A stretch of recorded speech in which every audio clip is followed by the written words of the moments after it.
Hey everybody, I'm Mark Stanislawski. This is Good Ideas Comics, and welcome to the Comic Cave in the heart of Michigan.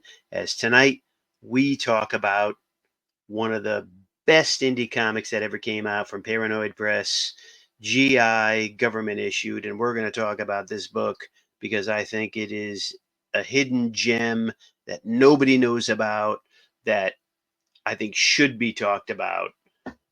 Um, Done by Frank Turner, who wrote and did the art in the book. And it's, I mean, we knew him as an artist first, but when he did these books, um, it became apparent that he was also a very good writer. I think one of the biggest things to take away from this is that if you read comic books now and you have been reading them for, let's say, the past 10 years, 12 years, maybe, whatever. These books came out in 1994. I think these books are indicative of the way comics were made back in the 80s and 90s.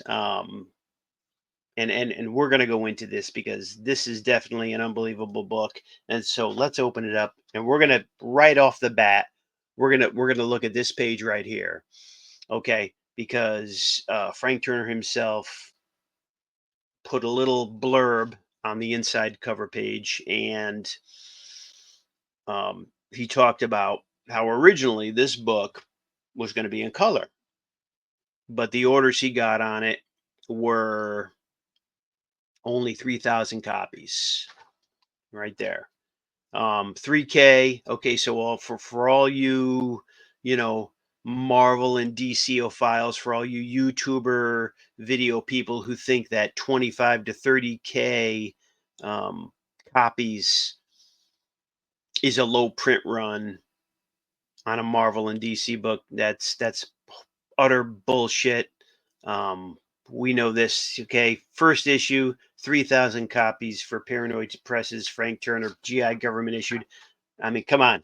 This is low print run for sure. As you can see here, it's signed by Frank Turner, and there's a story to go along with this. I excuse me. I and hold on. Let's salute. Okay, salute. We got some bourbon. I take a little bourbon here, but I saw this book on the rack back in 1994, and I go, oh, it's a super soldier type book. I mean, military covert ops. Um, I'm into that type of stuff. Picked up the first issue. Totally got into it. I loved it. I loved every single aspect of this book. After the third issue, I believe it was the third issue, I wrote Frank Turner and told him how I love the book. Just gushed about it and said, "Hey, this is great stuff. I love it. Um, let's keep it going. Just keep doing what you're doing. It's awesome." About a month later, after I wrote the letter, and I've have had other letters printed in Marvel books. I don't know if I've had them in DC books, but I've definitely had them printed in Marvel books. But anyway, I'm digressing. About a month later, I get a package in the mail, and I was like, "Okay, what's this? I didn't order anything. What's this package?" And it turns out it was GI Government Issued issues 1 through 3, all signed by Frank Turner, and that was, you know, uh, that just I was flabbergasted. I was taken aback. I was like, "Wow, that's unbelievable." I was speechless, just like I am now. Didn't expect it, didn't ask for it. He just did it out of the goodness of his heart. Um, And again, this gets around to the 3,000 copy orders. I know a lot of people say, "Oh, just add 200 copies to the orders, and there's your print run." To me, again, that seems a little low. Um, and for something like this, for something like an indie book like Frank Turner's Paranoid Press, I can see 200 issues doing 3,200. People who write to you, you go into shows, you sign them, you send them out. Um, yeah, yeah, I can see that for that, but still, 3,000 copies. Yeah, that's low print. But again, about the book, I just love this book. Because again, it's indicative of the way they wrote books in the 80s and 90s.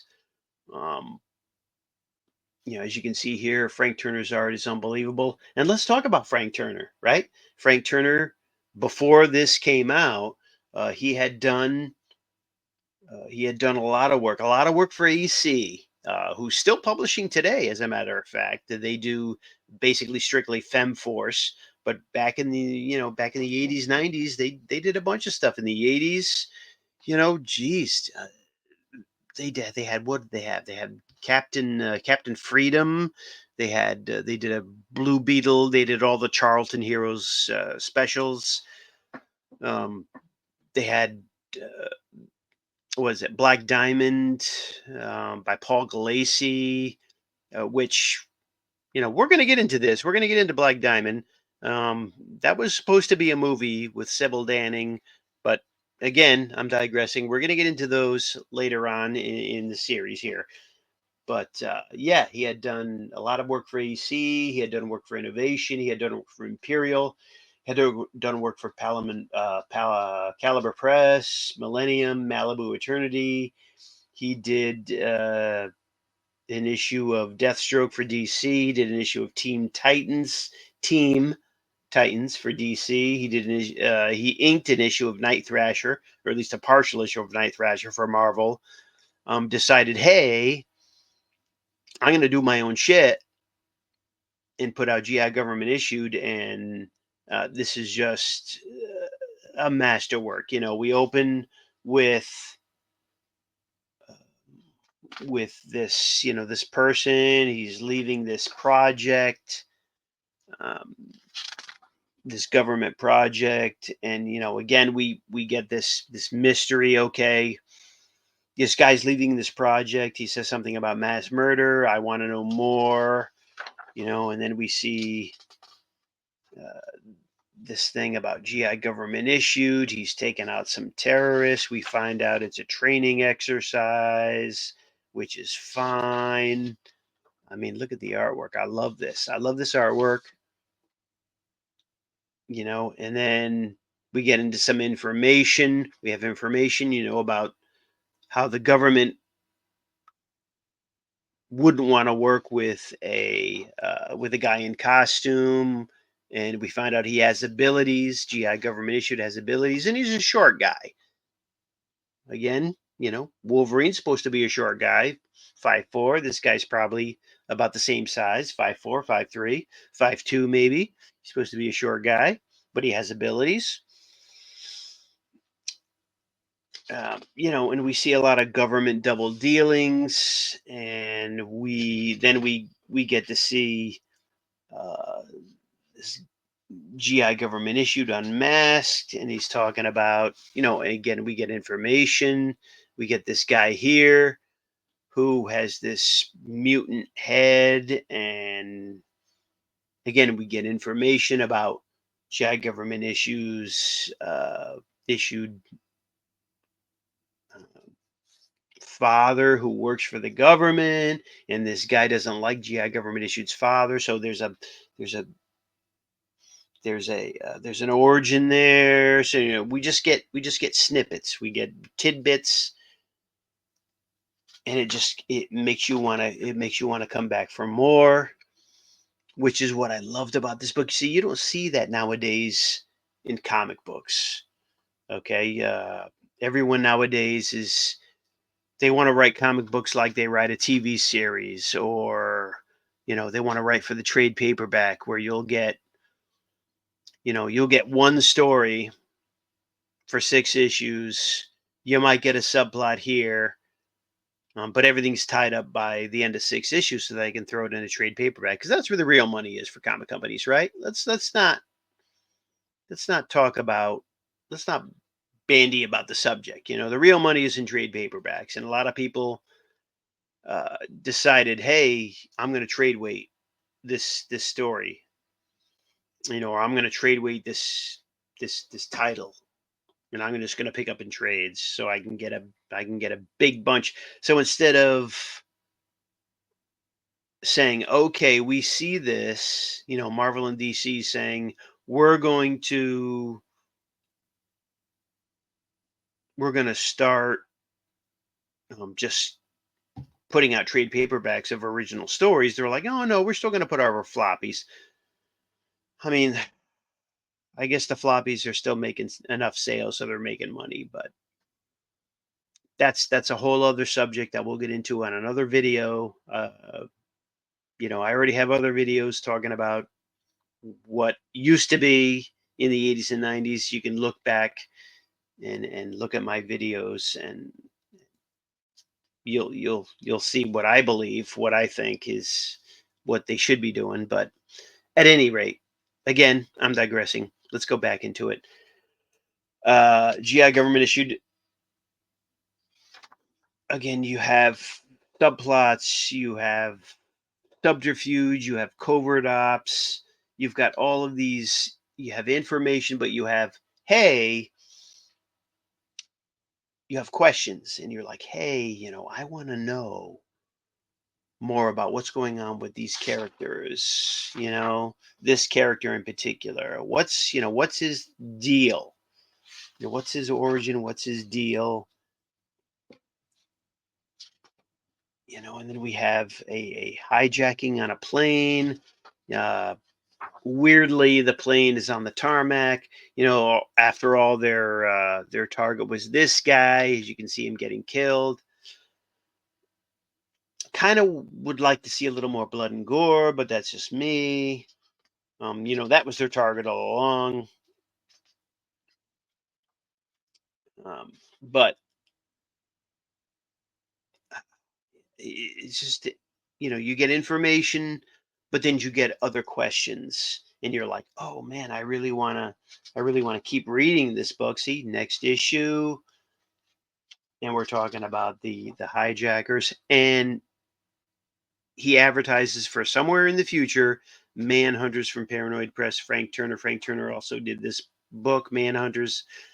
This book never came out. It was never published by Frank Turner, which kind of, I mean, I was all in. If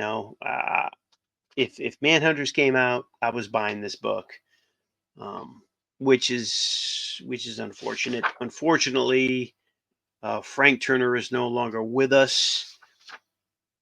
I love this. I love putting the logo on the back on the back cover. I mean, you got to put something, right? Every single page, and I've said this before, every single page of a comic book should have something on it. You should never have blank pages. And Frank Turner finds stuff to put it on, and that's awesome. I love it. I love every single bit of it, and I like that he did this. When you open it up, you got a splash page of just a drawing, whatever it was that he wanted, and then here we go with the hijacking. And the one thing is that in the first issue, we had a government official after the training exercise, and he's like, "Oh, the government's, if the press ever finds out that the government is allying itself with a masked man in a leotard, regardless of special abilities," and that's where we find out that GI Government Issued has special abilities. Press would have a field day with it.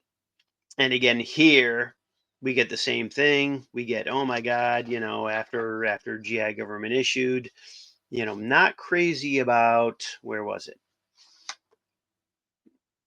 About this panel right here. Um, it makes him look like he's smaller than he is. I mean, I don't think a person is that small on an airplane. I don't know. Maybe I'm wrong. I could be wrong, but to me, it seems like a guy would be much bigger than the wheel on an airplane like that. But at any rate, when he takes out the terrorists pretty easily, you know, 2 pages, he takes out the terrorists, saves the hostages, and again we get the same thing as like, oh, the guy's like, government's allying itself with a guy in a leotard and a mask. Press will have a field day with it, whatever. But I like the carryover. I like the carryover from the first issue to the second issue. Two different people talking about it, and it gives it that sense of realism. That yes, would if special ability people existed, would the government use them? My opinion is if they found out about it, yes, they would. They would use them in covert ops situations, probably assassination attempts. I have. Um, I have had stories. I'm also a writer, and I've come up with ideas about, yes, absolutely, the government would use these people to assassinate leaders of other countries, of other communist countries, whatever you want to call it, that don't align with their views. Um, Again, salute. I'm gonna have another drink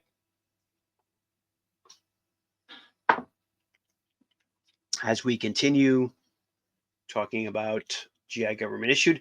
And this is a very interesting thing here.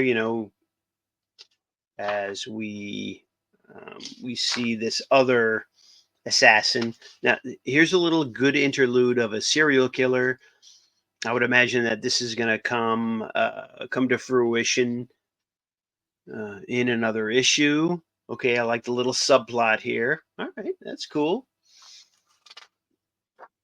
And the guys, the hijackers uh, that JAG government issued, stopped in the beginning of the issue, are murdered by this other masked person with special abilities. And he's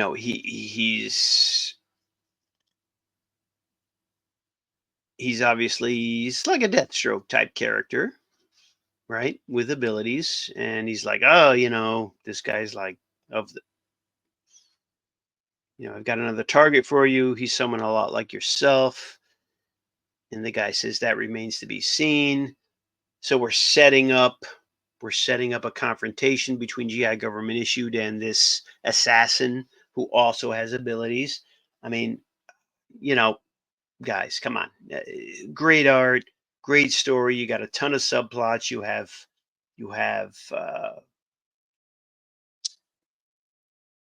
information, questions that remain to be answered in a future issue. Again, you don't see this. You don't see this in books, and this is why I want to. And this is the fun part: is that he did a lot of blurbs, but he also did a lot of character sketches. And he says, "Oh, Frank Turner said, oh, these sketches are terrible. Forgive they were done early, and forgive my. I mean, these sketches are perfect as far as I'm concerned. I don't see how he could say that it's not very good, but he's not good. Again, as I said, I'm did I mention that Frank Turner is no longer with us? Unfortunately, he passed away in 2008 at the criminally young age of 47. Um, the obituary says natural causes. I would imagine that um, that means he had a heart attack.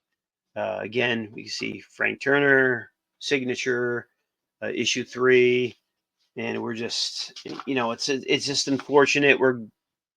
We going to another story, and we don't see. I love this. I love this. I love this page right here. Um, yeah, just great stuff. But unfortunately, we never see the confrontation between the GI government issued and that masked super ability guy from the second issue.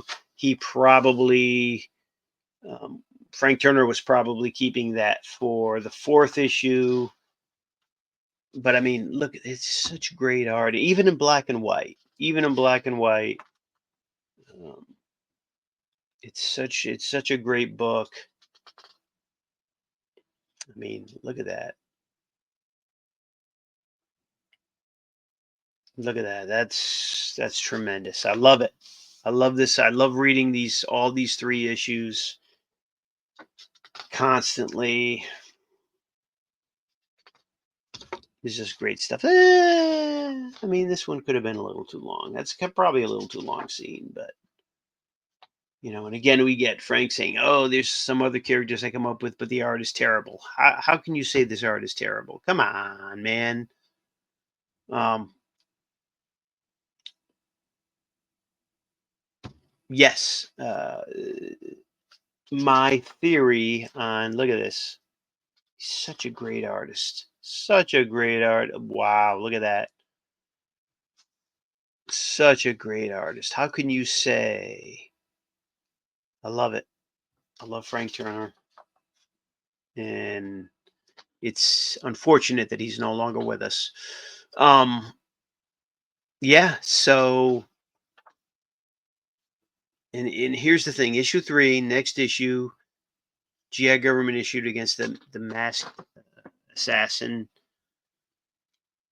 My theory is that he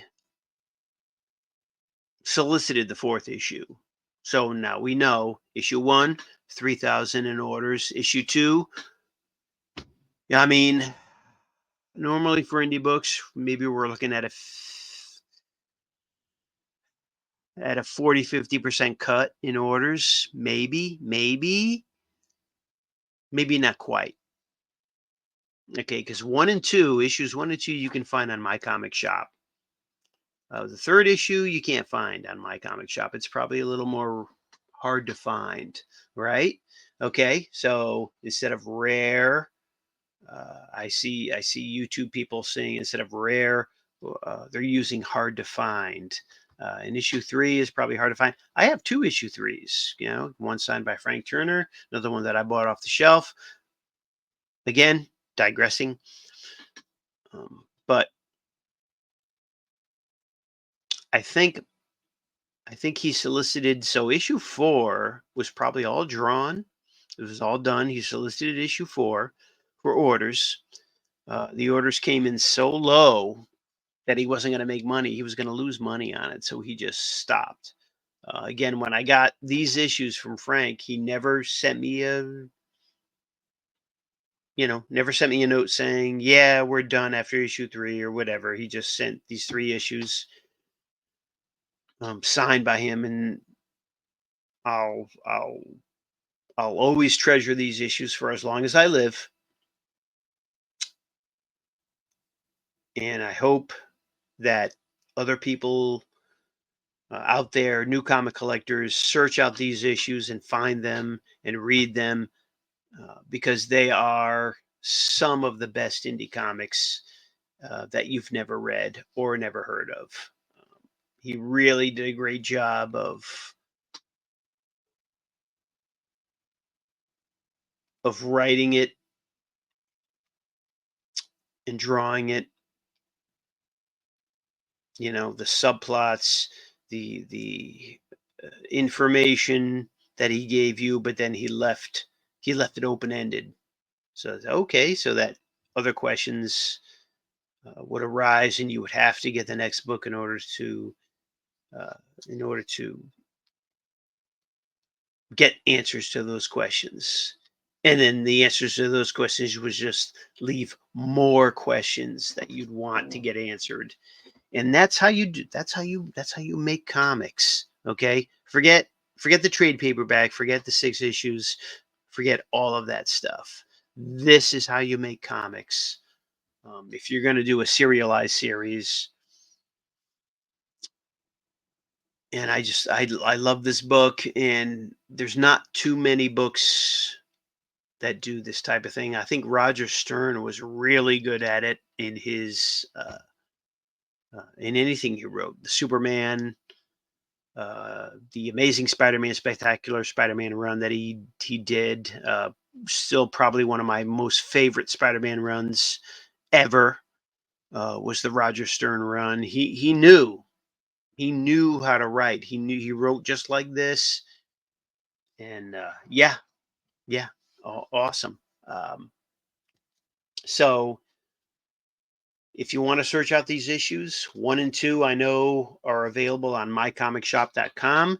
Issue 3, hmm, is not available on my comic shop, at least not yet. This is probably a more rare issue. I know I shouldn't say rare, more hard to find. Let's go with that. More hard to find issue is issue 3. You might be able to find it on eBay, but you're gonna pay. You're gonna pay for it because anything from the 80s and 90s, people are uh, asking ridiculous dollars for because that's it, right? Anything 30, 40 years old is classic, is antique in terms of comics, and they're going to ask ridiculous amounts of money for. But definitely, if you don't have these issues, I would highly recommend you seeking them out.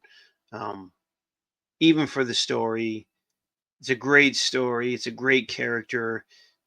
The the only uh, criminal act is that it didn't continue, is that people didn't buy it and support it, and it's unfortunate because it's really, really good. And this is kind of the reason why I'm doing these series of videos, so that we can talk about this stuff, this indie stuff that nobody knows about, that is it's really very good. And if you're gonna make comics, man, you should definitely emulate this type of comic. um, and I make comics. Again, I'm a writer. I've written a bunch of stuff. You can find it on www.goodideascomics.com. You can order books from me. You can, uh, if you don't want to order from a website, you can email me at goodideascomics@gmail.com. I'll make a good deal for you. Uh, you can check out my stuff on the website, and you know, uh, yeah, let's keep going. Next up, we have other great indie comics that I think you've never heard of, and we're going to talk about them. And yeah, I'll see you. I'll see you in the funny pages. Thank you. Thank you for tuning in.